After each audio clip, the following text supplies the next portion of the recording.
দামোদর নদে স্নান করতে গিয়ে তলিয়ে গিয়ে মৃত্যু হলো এক যুবকের। শোকের ছায়া গলসির কৈতারাতে।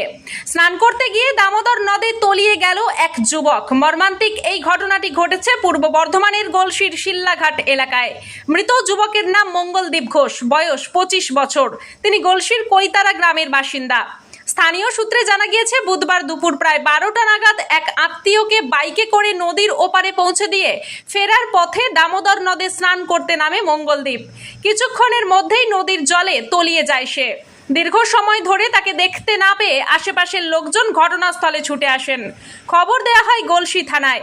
খবর পেয়েই তড়িঘড়ি পুলিশ ঘটনাস্থলে পৌঁছায়। যদিও ডুবুরি আসার আগেই স্থানীয় বাসিন্দারাই জলে নেমে তল্লাশি চালিয়ে মঙ্গলদীপকে উদ্ধার করেন। এরপর তাকে নিয়ে যাওয়া হয় আদ্রাহাটি ব্লক প্রাথমিক স্বাস্থ্য কেন্দ্রে, কিন্তু চিকিৎসকেরা তাকে মৃত বলে ঘোষণা করেন। এই আকস্মিক ও মর্মান্তিক ঘটনায় শোকের ছায়া নেমে এসেছে গোটা এলাকা জুড়ে। কিভাবে এমন দুর্ঘটনা ঘটলো তা খতিয়ে দেখতে তদন্ত শুরু করেছে গলসি থানার পুলিশ। ব্যুরো রিপোর্ট, সোজা কথা নিউজ।